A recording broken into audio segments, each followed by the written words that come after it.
দর্শক, জাতীয় দৈনিক আলোচিত প্রতিদিন আপনাদেরকে স্বাগত জানাচ্ছি। বাইজিদ বুস্তামি মাজার কমপ্লেক্সের তৃতীয় তলায় আমি বর্তমানে দাঁড়িয়ে আছি। এখানে সরজমিনে এসে মাজার কর্তৃপক্ষের একটি অভিযোগ আমাদের নজরে এসেছে। সেটি হচ্ছে যে সাংবাদিক পরিচয়ধারী কতিপয় কিছু দালাল চক্র তাদেরকে হয়রানি করে আসছেন। হয়রানি করার কারণ, যে কমপ্লেক্সটিতে আমি দাঁড়িয়ে আছি, এই কমপ্লেক্সটি এক ব্যক্তি দীর্ঘ 25 বছর যাবত মাজার কর্তৃপক্ষের কাছ থেকে ওয়াকফ এস্টেটের মাধ্যমে লিজ নিয়ে 99 বছরের জন্য লিজ নিয়ে এখানে একটি ব্যবসা পরিচালনা করে আসছেন। যেহেতু দীর্ঘ বছরের তাদের প্রতিষ্ঠান, এখানে আপনারা সকলেই জানেন ক্যাফে ডি সুলতান নামক একটি রেস্টুরেন্ট ছিল। যখনই রেস্টুরেন্ট কর্তৃপক্ষ তাদের সংস্কারের কাজ শুরু করে, তখনই ওই দালাল চক্র তাদের কাছ থেকে টাকা খাওয়ার জন্য বিভিন্ন রকম মাজার কর্তৃপক্ষের ভুল ভ্রান্তি দেখিয়ে তাদেরকে হয়রানি করার চেষ্টা করে আসছিল।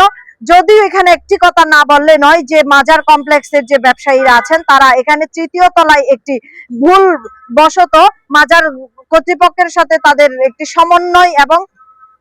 সমন্বয়ের ভিত্তিতে লিখিত কোন চুক্তি ব্যতীত তারা এখানে 3 তলায় একটি স্থাপনা তৈরি করে ফেলেছিলেন। পরবর্তীতে যখন এডিসি রেভিনিউ, আপনারা সকলেই জানেন মাজার কর্তৃপক্ষের সম্মানিত সভাপতি এডিসি রেভিনিউ এবং সহ সভাপতি এসিল্যান্ড বাইজিদ বুস্তামি এবং এসিল্যান্ড হাটহাজারী মহোদয়, তারা যখন এই বিষয়টি জানতে পারেন, তখনই এই যে কমপ্লেক্স কর্তৃপক্ষকে এসে যখনই তারা তাদেরকে বলেন অপসারণ করে ফেলার জন্য, তৎক্ষণাৎ এই কমপ্লেক্স কর্তৃপক্ষ ব্যবসায়ীরা কোনো ধরনের না করেই তারা দ্রুত তাদের 3 তলার কার্যক্রমগুলো অপসারণ করে ফেলেন।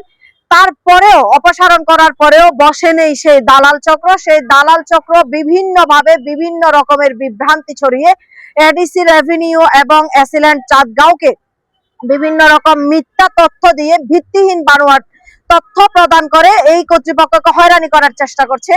আমি এসিল্যান্ড চাঁদগাঁও এবং এডিসি রেভিনিউ দৃষ্টি আকর্ষণ করে বলতে চাই, আপনারাও জানেন, আমরাও জানি, জনগণও জানে সেটা যে লিখিত মৌখিক কথার ভিত্তিতে কখনো কোনো ধরনের চুক্তিপত্র বাতিল বা চুক্তিনামা হয় না।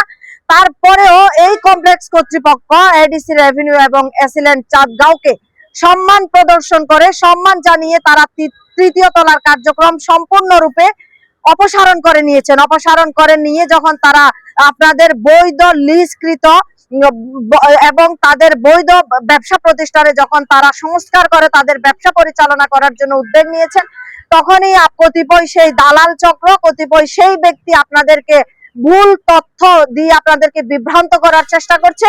আমি এই নিউজের মাধ্যমে, ভিডিও বার্তার মাধ্যমে আপনাদেরকে জানাতে চাই, কর্তৃপক্ষের হয়ে আপনাদেরকে জানাতে চাই যে আপনারা সরজমিনে আসুন, সরজমিনে তদন্ত করে দেখুন, তারপরে সেই সকল দালাল চক্রকে প্রয়োজন বুঝে আপনারা আইনের আওতায় নিয়ে আসুন।